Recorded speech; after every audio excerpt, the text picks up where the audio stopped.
ಆ ಥರದ್ದೇ ಒಂದು ಆರ್ಟಿಕಲ್ ನಾನು ಪಶ್ಚಿಮ ಬಂಗಾಳ ಚುನಾವಣಾ ಕವರೇಜ್ನಲ್ಲಿದ್ದಾಗ ಟೈಮ್ಸ್ ಆಫ್ ಇಂಡಿಯಾದಲ್ಲಿ ಬಂದಿದ್ದನ್ನು ನೋಡಿದೆ. ಅಂದರೆ actually it was a news item ಅದು. ಈ ರೇಷನ್ ಹಂಚುವ ಗುತ್ತಿಗೆ ತಗೊಂಡಿರ್ತಾರಲ್ಲ, ಆತನ ಮನೆಯ ಮೇಲೆ ಒಂದು ಜನರ ಗುಂಪು ದಾಳಿ ಮಾಡಿತ್ತು.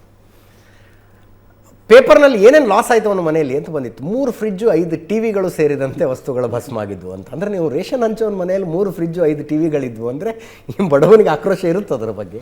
ಸೊ ದಿಲ್ಲಿಯಲ್ಲೂ ಕೂಡ ಅಜಿತ್, ದಿಲ್ಲಿಯಲ್ಲಿ ಇದು ಭಾಳಷ್ಟು ಏನಾಯಿತು. 93ರ ಬಗ್ಗೆ ಶಂಕರ್ ಶೆಟ್ಟರು ಹೇಳ್ತಾಯಿದ್ರು.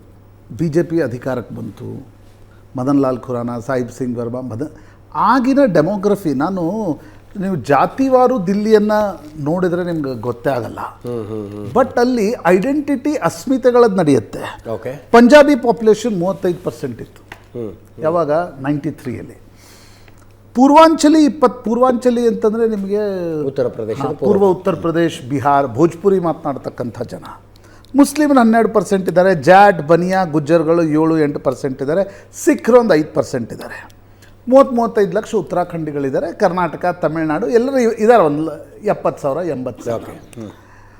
ನೀವು ಕಾಂಗ್ರೆಸ್ ಶೀಲಾ ದೀಕ್ಷಿತ್ ನೋಡಿ, ಯಾವುದೇ ದಿಲ್ಲಿಯ ಮುಖ್ಯಮಂತ್ರಿ ದಿಲ್ಲಿಯವನಲ್ಲ, it's city of migrants. Yes. ಈಗ ನೀವು ಬ್ರಹ್ಮಪ್ರಕಾಶ್ ಹೆಸರು ಹೇಳ್ತಾ ಇದ್ರು, ಅಲ್ಲಿಂದ ನೀವು ಮದನ್ ಲಾಲ್ ಖುರಾನ ತೆಗೆದುಕೊಳ್ಳಿ, ಪಾಕಿಸ್ತಾನದಿಂದ ವಲಸೆ ಬಂದವರು ಅಲ್ವಾ. ಸಾಹಿಬ್ ಸಿಂಗ್ ವರ್ಮಾ ಅವರೇನು ಮೂಲ ದಿಲ್ಲಿಯವರಲ್ಲ, ಜಾಟ್ರು, ಅವರು ಪಕ್ಕದ ಪಶ್ಚಿಮ UP ಅವರು. ಸುಷ್ಮಾ ಸ್ವರಾಜ್ ಹರಿಯಾಣದವರು. ಶೀಲಾ ದೀಕ್ಷಿತ್ ಉತ್ತರ ಪ್ರದೇಶದಿಂದ ಬಂದವರು. ಉಮಾಶಂಕರ್ ದೀಕ್ಷಿತ್ರ ಸೊಸೆಯಾಗಿ ಬಂದ ಕಾರಣದಿಂದಾಗಿ ದಿಲ್ಲಿಯಲ್ಲಿ ಮನೆ ಮಾಡಿದವರು, ಸರ್ಕಾರಿ ಮನೆಗಳಲ್ಲಿದ್ದವರು. ಅವರೇನು ದಿಲ್ಲಿಯ ರಾಜಕಾರಣ ಮಾಡಿದವರಲ್ಲ. ಕೇಜ್ರಿವಾಲ್ ಹರಿಯಾಣದವರು, IRS ಕಾರಣದಿಂದ ದಿಲ್ಲಿಯಲ್ಲಿ ಬಂದಲ್ಲಿ ನಿಂತವರು. ಹೀಗಾಗಿ ದಿಲ್ಲಿಯಲ್ಲಿ ಒಂದು ದೊಡ್ಡ ಸೆಗ್ಮೆಂಟ್ ಬಿಹಾರ್, UPಯಿಂದ ಏನು ಬಂತು ಅದನ್ನು ಶೀಲಾ ದೀಕ್ಷಿತ್ ಅಡ್ರೆಸ್ ಮಾಡ್ತಾಯಿದ್ರು. ಯಾವಾಗ ಅರವಿಂದ್ ಕೇಜ್ರಿವಾಲ್ ಬಂದರು, ಅವರು ಆ ಸೆಗ್ಮೆಂಟ್ ಅಂದರೆ ಜುಗ್ಗಿ ಜೋಪಡಿಗಳಲ್ಲಿರ್ತಕ್ಕಂಥ ಜನರನ್ನು ನೀವು ಟ್ಯಾಪ್ ಮಾಡಿದರೆ ಮಾತ್ರ ಇಲ್ಲಿ ರಾಜಕಾರಣವನ್ನು ನಡೆಸಲಿಕ್ಕೆ ಸಾಧ್ಯ ಆಗುತ್ತೆ ಅನ್ನೋದು, ಅದು BJPಯ ಗಮನಕ್ಕೆ ಬರದೇ ಇರುವ ಕಾರಣದಿಂದಲೇ ಅವರು 25 ವರ್ಷ ಅಧಿಕಾರಕ್ಕೆ ಬಂದಿಲ್ಲ. BJP ಮದನ್ ಲಾಲ್ ಖುರಾನ ಏನು ಪಂಜಾಬಿ ಹಿಂದೂಗಳನ್ನು ಗಟ್ಟಿಯಾಗಿ ಹಿಡ್ಕೊಂಡಿದ್ರು, ಹಳೆ ಸೆಟಲ್ಮೆಂಟ್, ಇವರೆಲ್ಲ ವಲಸೆ ಬಂದವರಲ್ವಾ, ಆ ಏರಿಯಾಗಳಲ್ಲಿ ಇರ್ತಕ್ಕಂಥವ್ರನ್ನ ಬಿಟ್ಟು ಹೊಸ ಸೆಗ್ಮೆಂಟ್ಗಳನ್ನು BJP ಟ್ಯಾಪ್ ಮಾಡಲಿಕ್ಕೆ ಆಗಲಿಲ್ಲ. ಅದು ನಾನಾ ಕಾರಣಗಳಿರ್ಬೋದು. ದೀಪದ ಕೆಳಗಡೆ ಕತ್ಲೆ ಇರುತ್ತಂತೆ. ಹಾಗೆ BJPಯ ಕೇಂದ್ರೀಯ ನಾಯಕರ ಮನೆಗಳನ್ನೇ ಎಡತಾಕವರೇ BJPಗೆ ನಾಯಕರಾಗ್ಬಿಟ್ರು. ಆದರೆ ಅರವಿಂದ್ ಕೇಜ್ರಿವಾಲ್ ಅದನ್ನು ಜಾಣತನದಿಂದ ಟ್ಯಾಪ್ ಮಾಡಿದರು.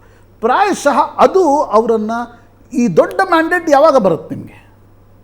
Middle class Arvind Kejriwal IRS officer, middle class ಅನ್ನುವ ಕಾರಣದಿಂದ ಅವ್ರ ಜೊತೆಗಿದ್ದೇ ಇತ್ತು.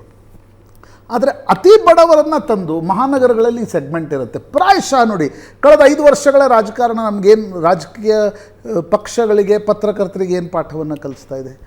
ಜಾಗತೀಕರಣದ ಒಂದು ಕಾಲಘಟ್ಟದಲ್ಲಿ ನಿಮಗೆ ಅದು ಮಧ್ಯಮ ವರ್ಗ, ಆ ವೋಟಿಂಗ್ ಪ್ಯಾಟರ್ನು, ಆ ಇಡೀ ಕನಸುಗಳು, ಆಸ್ಪಿರೇಷನಲ್ ಕ್ಲಾಸ್ಗಳು, ಅದೊಂದು ಪ್ಯಾಟರ್ನ್ ಇತ್ತು. ಕಳೆದ 3-4 ವರ್ಷಗಳ ಪಾಲಿಟಿಕ್ಸ್ ಏನು ಪಾಠವನ್ನು ಕಲಿಸ್ತಾ ಇದೆ? ಜಾಗತೀಕರಣದ ನಂತರವೂ ಕೂಡ ನೀವು ಕಡು ಬಡವರನ್ನು ಸರ್ಕಾರ ಪದೇ ಹೋಗಿ ಅಡ್ರೆಸ್ ಮಾಡದೇ ಇದ್ದರೆ ನೀವು ಚುನಾವಣೆಗಳನ್ನು ಗೆಲ್ಲಕ್ಕಾಗಲ್ಲ. ಮೇ ಬಿ ಈಗ ಅದನ್ನು ಈ ಭಾರತದ ರಾಜಕಾರಣಕ್ಕೆ ಮತ್ತೊಮ್ಮೆ ಅದನ್ನು ಅರ್ಥ ಮಾಡಿಕೊಟ್ಟಿದ್ದು ಕೇಜ್ರಿವಾಲ್ರ ಜಾಣತನ ಅಂತ ನನಗನ್ಸುತ್ತೆ. ಅಂದರೆ ನೀವು ಕಮ್ಯುನಿಸಮ್, ಸೋಷಿಯಲಿಸಮ್ ಕಾಲದಲ್ಲಿ ಹೇಗಿತ್ತು, 2 kg ಅಕ್ಕಿ, 3 kg ಅಕ್ಕಿ ಇತ್ತು. ಈಗ ರಾಮಕೃಷ್ಣ ಹೆಗಡೆ ನಾವು ಚಿಕ್ಕವರಿದ್ದಾಗ ಕೇಳ್ತೀವಿ 3 kg ಅಕ್ಕಿ ಕೊಡ್ತಾಯಿದ್ರು ಅಂತ. ಆದರೆ ಕೇಜ್ರಿವಾಲ್ ಅದನ್ನು ಸಿಸ್ಟಮೆಟಿಕ್ ಆಗಿ, ಅದನ್ನು ಪ್ರೊಫೆಷ್ನಲ್ ಆಗಿ ಟರ್ನ್ ಮಾಡಿದ್ರಿಂದ ದಿಲ್ಲಿ ಅಂಥ ರಾಜ್ಯದಲ್ಲಿ 70ರಲ್ಲಿ 67 ಸೀಟ್ ನಿಮ್ಗೆ ಯಾವಾಗ ಬರ್ತವೆ ಅಲ್ವಾ? 70ರಲ್ಲಿ 62 5 ವರ್ಷಗಳ ನಂತರ ಬಂದಿವೆ. ಇವತ್ತೂ ಕೂಡ BJPಯ ವಕ್ತಾರರು ಹೇಳ್ತಾ ಇದ್ದಾರೆ, ಕಾಟಕ್ಕೆ ಟಕ್ಕರ್ ಇದೆ, ನಾವು ಭಾಳ ಸರ್ಪಾಸ್ ಆಗ್ತೀವೋ ಇಲ್ಲೋ ಅದು ಗೊತ್ತಿಲ್ಲ ಅಂತಕ್ಕಂಥದ್ದು. That is advantage of Kejriwal politics ಅಂತ. ಬಡವರ ಓಟ್ಗಳನ್ನು ಟ್ಯಾಪ್ ಮಾಡಿತ್ತು.